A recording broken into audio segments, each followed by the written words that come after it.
Isang malakas nga pong palakpak para sa ating Panginoon. Hallelujah. Sa gabi pong ito ay nabasa na po yung ating teksto na napatawa po kayo dahil sa atin pong teksto, yun po ay salita po ng ating pong Panginoon. Napakaiksi pong versikulo, pero meron pong deep meaning sa atin na kung saan yun po ang ating pagbulay-bulayan. At dahil Women's Month ngayon, siyempre yung aking sermon is about sa babae. Pasensya kayo mga pastora, matagal pa yung buwan ng mga katatayan. Pero dahil ngayon, buwan ng kababaihan, so para sa inyo at para sa ating lahat, ang salita ng ating Panginoon. Sa Luke chapter 17, verse 32, sa magandang balita Biblia, ang sabi niya, alalahanin ninyo ang asawa ni Lot. Sa New International Version, sabi doon, remember Lot's wife.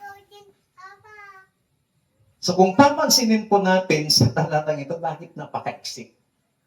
Ang nagsasalita po dito, wala pong iba kundi ang ating Panginoong Hesukristo. Sinasabi niya ito sa mga disciples niya. Sinasabi niya ito sa mga taong sumusunod sa Kanya. Sinasabi niya ang salitang ito sa mga taong sumasamba sa Kanya na alalahanin nila ang asawa ni Lot. Kaya sa gabi pong ito, yung tema ng mensahe ng Panginoon ay remember Lot's wife. So kung titingnan po natin, this is very short verse na sinabi ng ating Panginoong Hesus, but it is a tragic history found in the book of Genesis. Na ang salitang ito ng ating Panginoong Hesus, kung bakit sinabi niya, nalalahanin ninyo ang asawa ni Lot, this is a warning ng ating Panginoon sa mga taong sumusunod sa Kanya. When God is about to destroy the sinful city of Sodom, He gave Lot and his family a clear command to escape and do not look back. But yung asawa ni Lot, siya po ay tumingin at siya ay naging haliging asin. Ano ba ang meaning nito? Bakit sinasabi sa atin ito ng Panginoon? God calls His people to move forward in obedience and not look back to the life He saved us from. Gusto ng Panginoon ng bawat isa po sa kanyang mga anak, sa lahat ng mga mananampalataya, ang nais ng Panginoon ay magpatuloy to move forward na hindi natitingnan yung kanyang nakaraan. Hindi natitingnan kung saan siya nagmula, kung saan siya iniligtas ng ating Panginoon. But, what can we learn? Or what are the lessons from the warning of Lot's wife? Ano ba yung mga aral na matututunan natin dito patungkol sa babala sa asawa ni Lot? Now, I just want to present to you the 3 of the 4 lessons that we could learn from Lot's wife. 4 na aral na matututunan natin sa buhay ng asawa ni Lot. Si Lot po ay lalaki. Pamangkin po siya ni Abraham. Dumating yung time na maghihiwalay na. Kasi kahit saan magpunta si Abraham, pinagpapala ng Diyos. At kasama niyang kanyang pamangkin na si Lot. Ngayon ang sabi ni Abraham, Lot, hindi maganda na lagi tayong magsasama kasi nag-aaway-away na yung ating mga tauhan. Ngayon, umakyat sila sa burol, ang sabi ni Abraham, mamili ka Lot kung saan yung gusto mong lugar. Kung pipiliin mo yung kanan, doon ako sa kaliwa. Ngayon, ang pinili ni Lot ay ang Sodom, yung syudad. At dahil yun ang pinili ni Lot, dito naman sa kabila, si Abraham. Kaya mula noon, nanirahan si Lot sa syudad, na kung saan ang syudad na yan ay punong-puno ng kasamaan. First time ko pong manirahan sa Manila. Nung ako'y nag-aral ng Bible School, naghiwa-hiwalay kami ng mga kasamahan ko from Mindanao. Napunta ako sa isang simbahan malapit sa Pegasus. Kaya pag bumababa ako ng jeep, sa Pegasus talaga ako bumababa. Yung Pegasus, yun yung sikat na club kung saan nanggaling si Rosana Rosas. Bumababa ako doon. Sa likod mismo, kahit paggabi, pag nagtutugtugan na, hindi ka makatulog. Kasi ito yung Pegasus, doon lang yung house church, sa likod lang. Kaya pag may bisita ako pupunta, bro, saan yung papunta sa church nyo? House church lang kami. Baba ka ng tapat ng Pegasus, may kanto, baba ka. Ha? Anong ginagawa mo dyan? So pati sa Bible School nun, binubuli nila ako. Ikaw nahatang maya, pumapasok ka ata sa Pegasus, sabi nila nun. Sabi ko, para akong nasa sugungan ito. Ang hirap. Tumira din ako ng Makati. Yung tinirahan ko mismo sa Makati, tapat niya, club. Ang side, club, yung apartment, tapos yung mga nakatira doon sa apartment, mga nagtatrabaho sa club. Pag ganito ng oras, nagsisiliguan na yung mga yan. Tapos sabi nila, doon ako sa sala, kumakain sa kusina, kumakain. Kuya Pastor, pasensya ka na, ganito. Sabi ko, Lord, dinala mo ako dito. Wala na bang ibang lugar? Ang hirap. Hanggang sa nag-decide ako, pumunta ng kuya ko. Doon na ako napunta sa simbahan. Sabi ko, Lord, umalis ako sa syudad, tapos dinala mo ako sa baryo, sa burol. Hindi pa ganon yung danon sa simbahan. Hindi pa simintado nun. Talagang pag-umulan, lubak-lubak. Sabi ko, Panginoon, bibili ako ng sasakyan. Bili ako ng kotse. Sabi sa akin ng mga kasamahan, mga members, hindi naman kotse, Pastor. Hindi pa kasya dito. Hindi po pwede dito pag tag-ulan. Di motor. Gumawa ko ng motor. Ayaw niya ng kotse, di motor.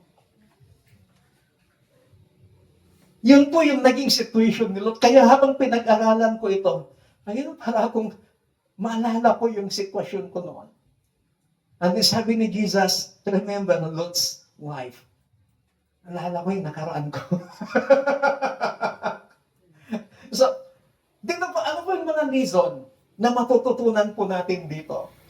Number one, na matututunan po natin dito, doon sa Genesis chapter 19, verses 15 to 16, ang sabi po dito, nang magbubukang liwayway na, inapura ng mga anghel si Lot, magmadali ka, umalis na kayo ng iyong asawa at mga anak, nang hindi kayo madamay sa pagkawasak ng lungsod.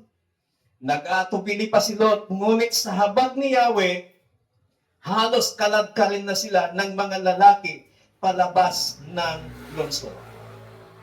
Anong reason ang matututunan natin sa buhay ni Lot? The reason of opportunity to escape. So, bago gugunawin ng Panginoon yung Sodoma, yung syudad ng Sodoma, binigyan niya muna ng pagkakataon si Lot at ang kanyang pamilya na makaalis doon sa Sodoma. Kasi papaulanin ng Panginoon ng asupre yung mula sa langit at bubuhos doon sa Sodoma.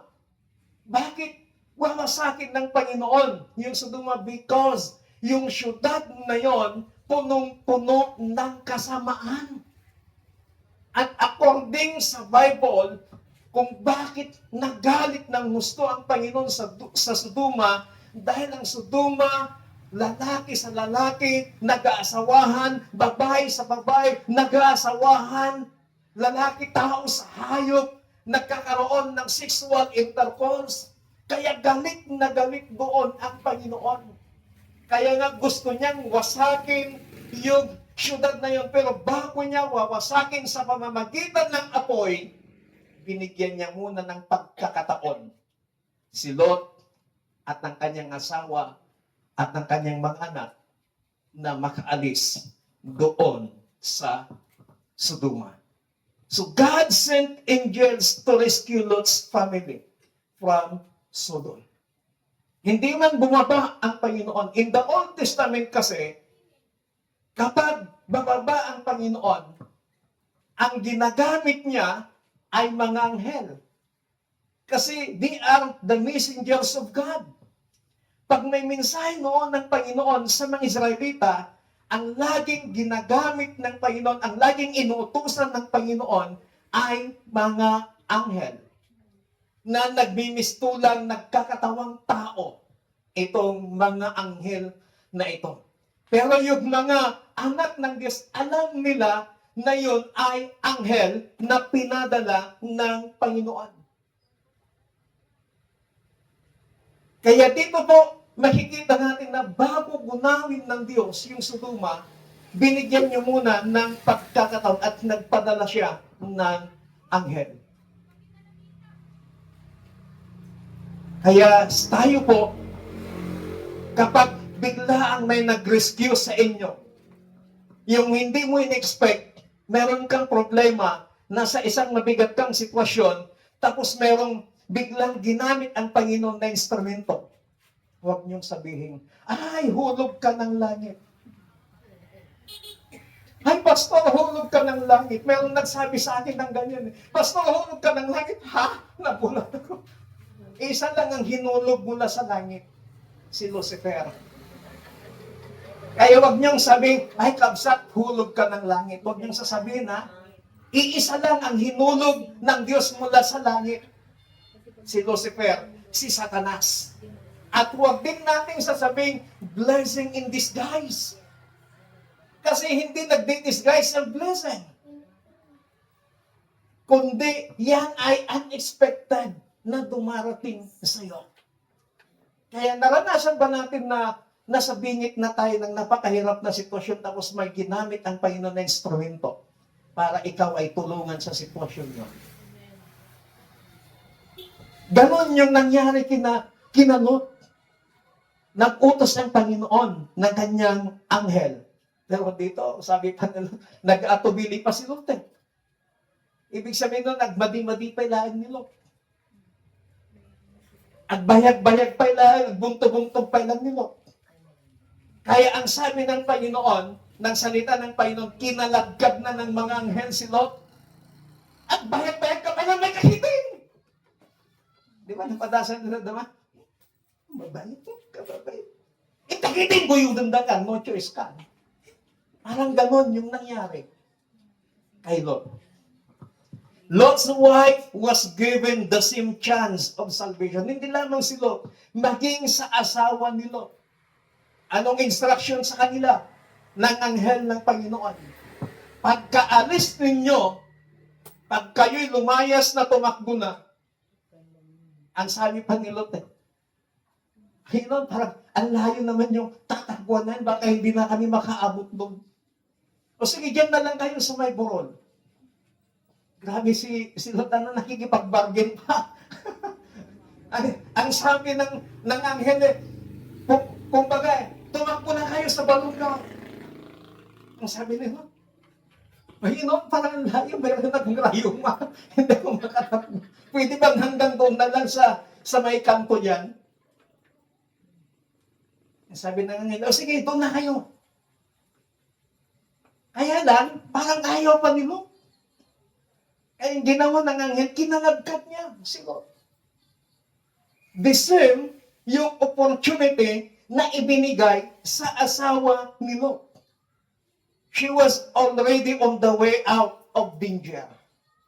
Para maalis sila doon sa panganib, nagbigay ng pagkakataon, ng oportunidad ang Panginoon. She was given the opportunity to escape. Yun ang kagandahan bago sa Old Testament, bago pa ang isang dilubyo, magbibigay muna ng pagkakataon ang Panginoon para makapagbago ang isang tao.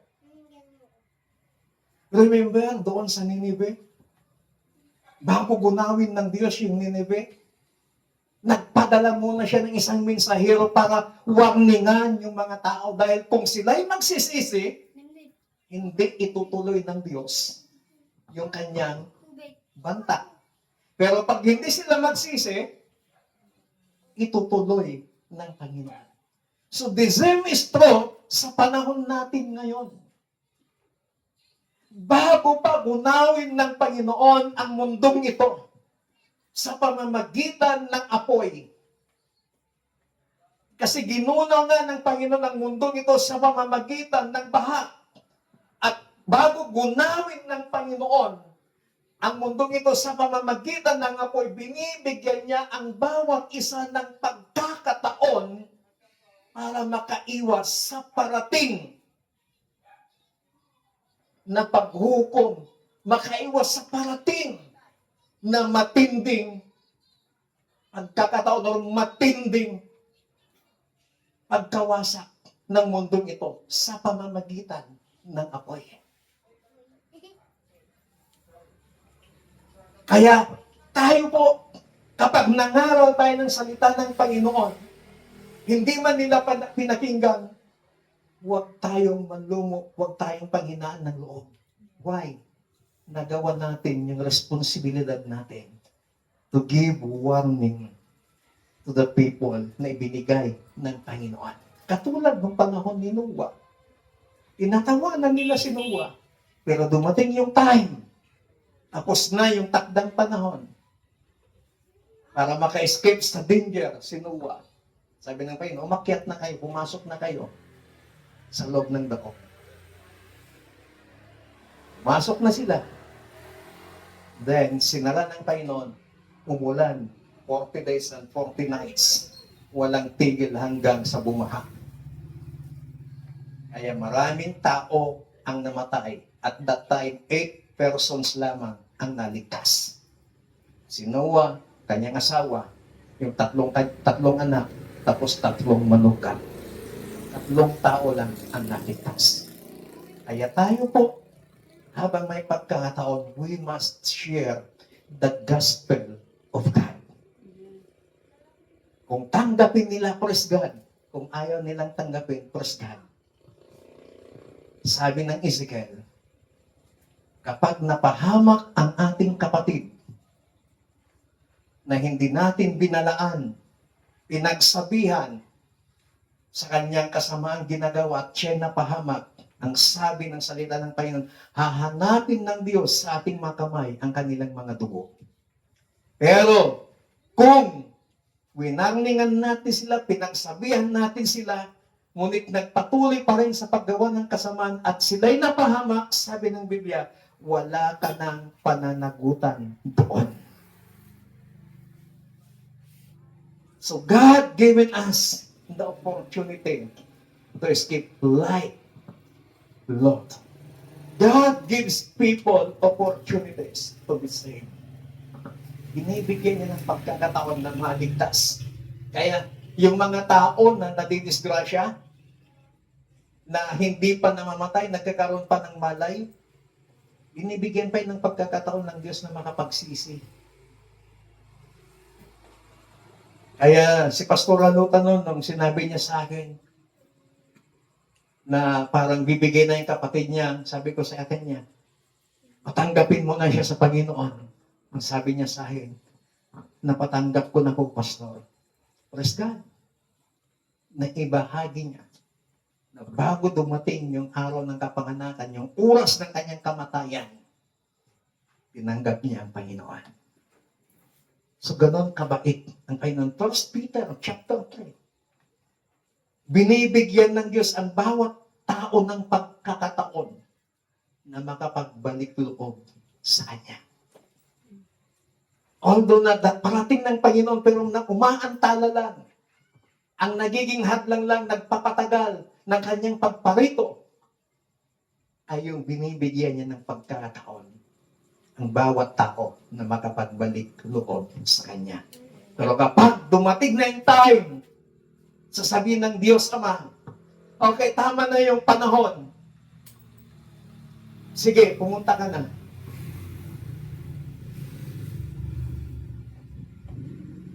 That's the time babalik ang ating Panginoong Jesucristo. At nakakalungkot sa nangyayari ngayon sa Iran. Maraming nagsasabi, halos meron akong pastor na makadibate na malapit na raw parating ang Panginoon. Sabi ko, yes, malapit na. Bata pa lang ako, napapakinggan ko na yan, na malapit na, totoo yan, malapit na. Pero hindi yan yung sign. Walang sign ang muling pagbalik ng Panginoon. Sabi ko sa kanya, anong sabi ng Biblia? Parang magnanakaw na walang nakakaalam kung kailan siya parating. Inawit natin sa Ilocano, amok angan-nganin, Jesus umay manen, malapit rabi ibigat wano malam, matmatanyot nga to, umayin tiyapo, amok angan-nganin, umayin. Ang hinihintay po natin, rapture. At ang Biblia, kahit basahin niyo from Genesis to Revelation, walang ibinigay na palatandaan kung kailan parating ang rapture. Walang nakakaalam. Kaya ang sabi, maghanda kayo. Kaya habang may pagkakataon po tayo para makaiwas sa matinding kaparusahan, ngayon pa lamang, huwag nating gayahin yung asawa ni Lot. Pangalawang lesson na makikita po natin sa Genesis chapter 19 verse 17. At katapos, isa sa mga anghel ay nagsabi, iligtas ninyo ang inyong sarili. Huwag kayong lilingon o hihinto sa libis. Magtago kayo sa kaburulan para hindi kayo mamatay. The lesson of complete obedience. The instruction of God was simple. Napakasimple lang yung instruction ng Panginoon kina Lot at sa kanyang asawa, sa kanyang pamilya. Anong instruction sa kanila ng Panginoon? Huwag lilingon o hihinto sa libis. Magtago kayo sa kaburulan para hindi kayo mamatay. Huwag lilingon. But Lot's wife, she ignored the command. Inignore niya. Binaliwala niya yung utos ng Panginoon. And because of her disobedience, it brought immediate consequence. Anong nangyari? Naging haliging asin si Lot. Kaya habang tumatakbo silang ganun, bumababa na yung mga asupre. Babaulan na ng Diyos mga asupre. Tinutupok na ang Sodoma. Ang lungsod ng Sodoma. Pero si Lot at ang kanyang mga anak talagang sumunod sa instruction ng Panginoon. Pero ang nanay, sayang na hinabati. Kinaliyaw na. Sayang di kayamanan, binigyan nga nabate. Sayang nga, ipapapudot ko di nga. Sayang. Kaya nung lumingon siya, naging haliging asin. Simpleng instruction ng Panginoon, hindi niya natupad. Now, even in small acts of our disobedience, can lead to serious results. A partial obedience is disobedience. 100%. Sumuway ka ng 1%, 99% yung sinunod mo, 1% yung hindi mo sinunod. That is disobedience. Ang gusto ng Panginoon, total and complete obedience.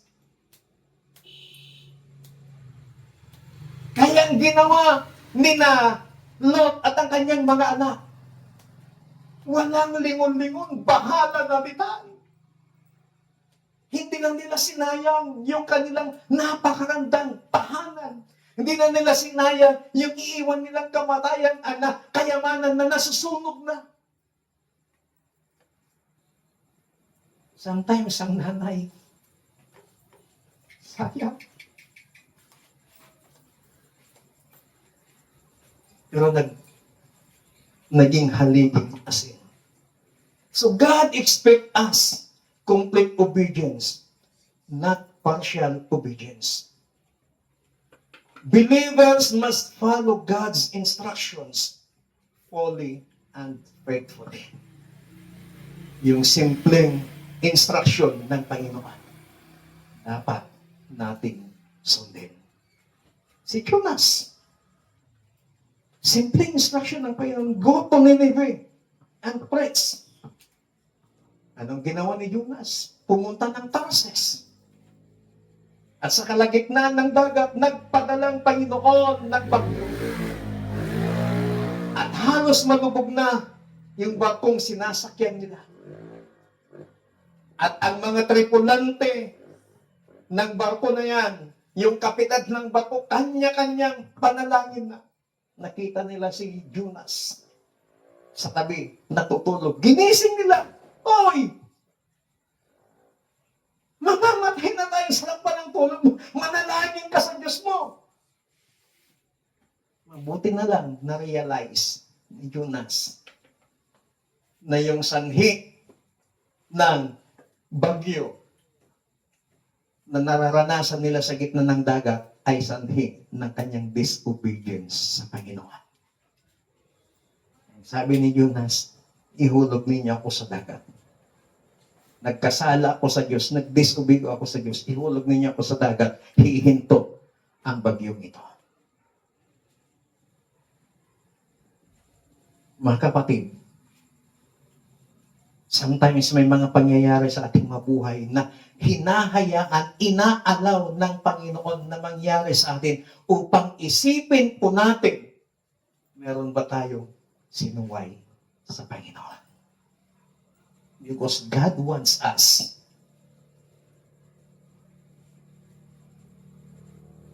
ng kumplitong pagsunod natin sa Panginoon. Huwag nating gagayahin yung asawa ni Lot. Ito lang yung pagkakataon na hindi naging tama ang babae. Kasi sa lahat ng pagkakataon, sa lahat ng nilalang ng Diyos, babae ang laging tama. Walang mali sa babae. Pero dito lang, sa panahon na ito, nagkamali si Lot. Kaya sa mga kananayan, kababaihan na nandito ngayon, Women's Month celebration, huwag nating gagayahin yung asawa ni Lot na sumusuway sa simpleng instruction ng Panginoon. Amen? Amen. Palakpakan natin ang Diyos.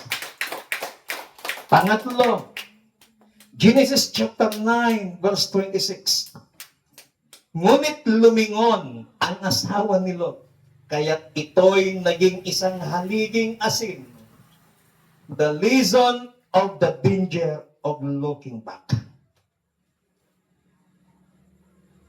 Lot's wife, when she looked back, she lost everything. paglingon niya, nawala din ang lahat. She looked back toward their old life in Sodom. Ang saya ng buhay, nasa syudad ka eh. Saya-saya ng buhay.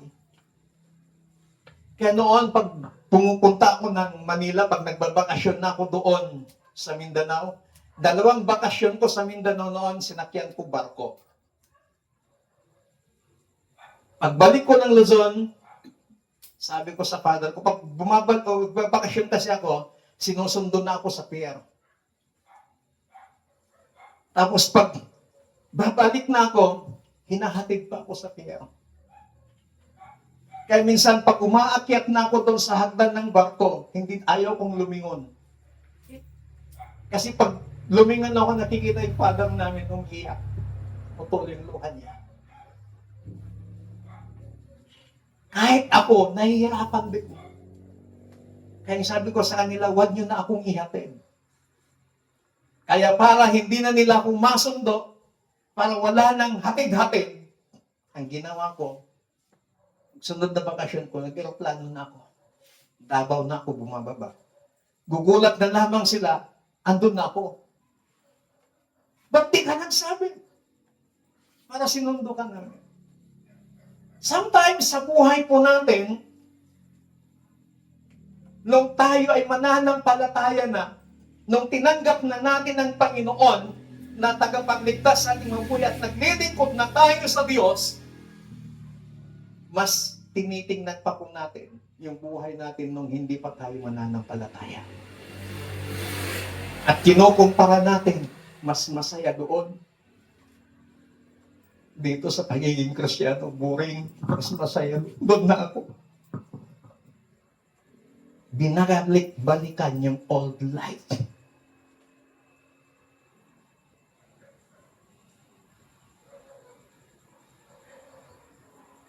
Kaya minsan, kahit nung tumira kami sa bayan ng kuya ko. Sabi, Panginoon, dito na naman kami sa bayan. Halos lahat tinirahan namin town proper.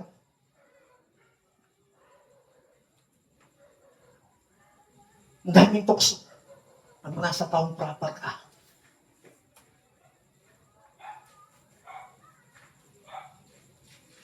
Kaya kung babalikan mo yung buhay mo nung hindi ka pa mananampalataya, na ikukumpara mo yung buhay mo ngayon, kapatid, you will lose everything. Like Lot's wife. Her looking back showed that her heart was still attached to Sodom. Yung paglingon ng asawa ni Lot, ibig sabihin, yung puso niya, naka-attach pa rin doon sa syudad ng Sodoma. Kaya yung paglingon natin, yung mabuhay natin, nung hindi pa tayo mananampalataya, na ikinukumpara natin yung buhay natin ngayon, ibig sabihin, naka-attach pa rin yung puso natin doon sa old life natin. Pero kung papansinin, titingnan po natin, i-evaluate mo yung buhay mo noon sa yung buhay mo ngayon,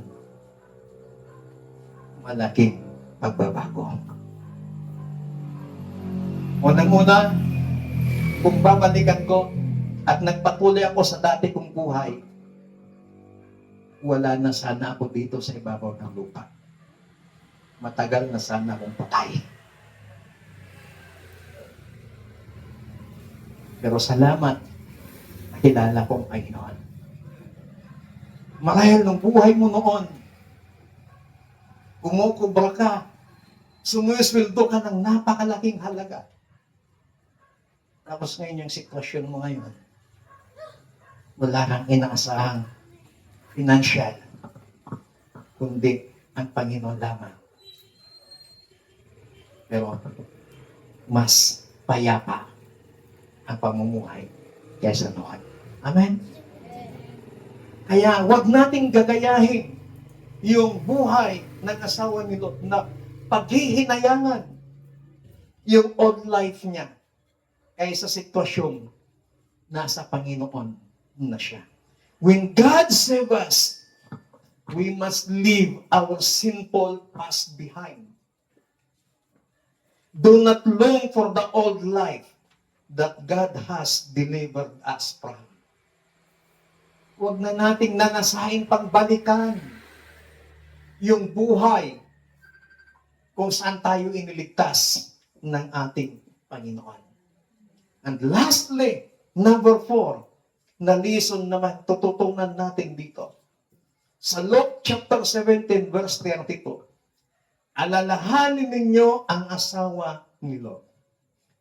The lesson of warning to us. Isang aral ng babala para sa atin. Simple lang yung pagkakasabi ni Jesus. Remember Lot's wife, pero yun pala ay warning ng Panginoon sa kanyang mga disciples at warning na rin sa lahat ng mamananampalataya. The story of Lot's wife warns us not to turn back sin. Ibig sabihin, winawarningan tayo ng Panginoon, alalahanin natin yung asawa ni Lot, ibig sabihin, huwag na nating balikan yung buhay ng pagiging makasalanan. Magpatuloy tayo sa paglilingkod sa Panginoon. When God called us out of sin, we must keep moving forward. When God said, when Jesus Christ said, remembers Lot's wife, she had the chance to escape. She disobeyed God's command, and she looked back and lost everything. Kung ayaw nating mawala ang lahat na meron tayo, huwag na nating balikan yung buhay natin dati nung wala pa tayo sa Panginoon. Ayaw pong lahat ay tumayo.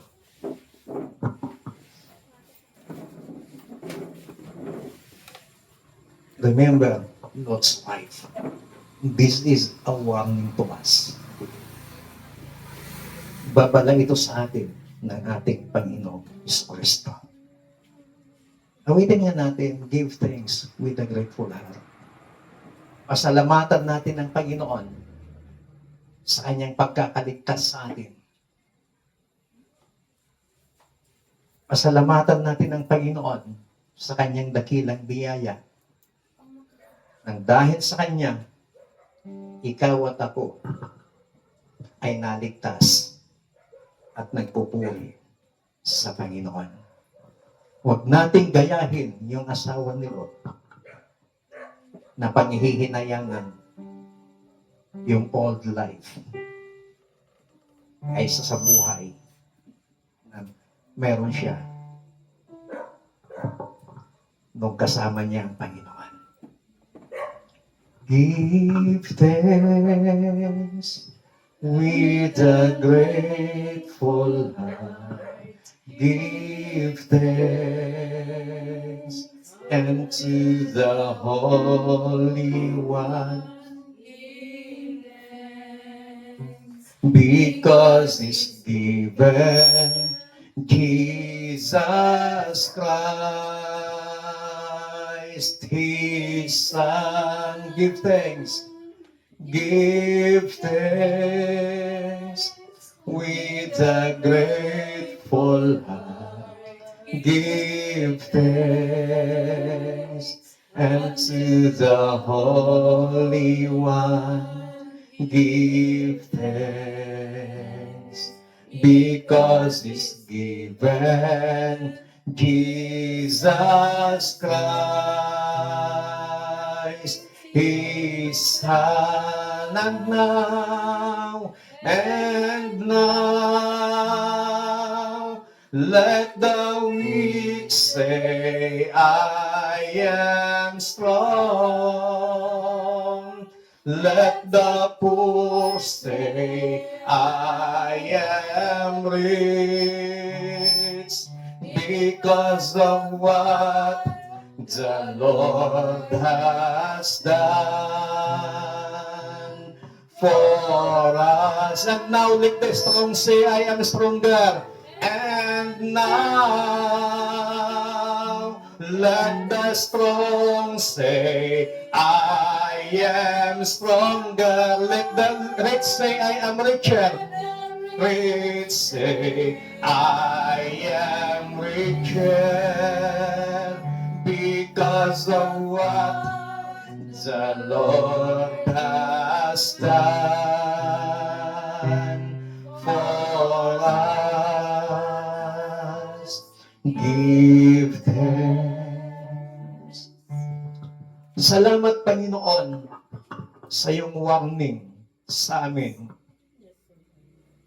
Lagi naming alalahanin ang buhay ng asawa ni Lot.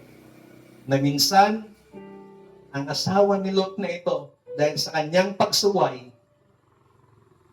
siya'y nagiging haliging asin. Agad-agad, Panginoon, yung consequence ng kanyang pagsuway. Pero bago pa man yun, Panginoon, salamat dahil binibigyan mo kami ng pagkakataon, opportunity to escape from the danger. Panginoon, tulungan mo kami na sa pagkakataong ibinigay mo sa amin, Panginoon, hindi masayang ito, kundi makapagdala pa po kami, Panginoon, ng mga makasama namin to escape sa paparating na danger na kung saan gugunawin ng mundong ito sa pamamagitan ng apoy. Lord, help us to obey you. Kung sa aming sariling kakayanan, as a human, napakahirap sumunod sa iyo. Ang dami naming alibay. But Lord, at this moment of time, we need the help of your Holy Spirit. Holy Spirit, kailangan ka namin. Kaya inanyayahan ka, banal na Espiritu, inanyayahan ka namin. Take control of our lives. Upang sa ganon, maging masunurin kami na anak ng Diyos. Thank you for this opportunity, O God, that you have given to us. Salamat. Salamat sa iyong masalita. Thank you for this warning. Ayahan mo, Panginoon, ng warning na ito at ang opportunity na ibinigay mo sa amin. Gagamitin namin to proclaim your gospel. Hindi kami magliligtas sa tao, kundi ikaw ang magliligtas, Panginoon. Use us as an instrument to deliver your message to the people. At hayaan mo na kapag kami nagbahagi ng masalita, let your power move. At kayo na ang bahalang kumilos. Salamat po. In Jesus Christ, mighty name we pray. Amen. Palakpakan natin ang Panginoon. Hallelujah.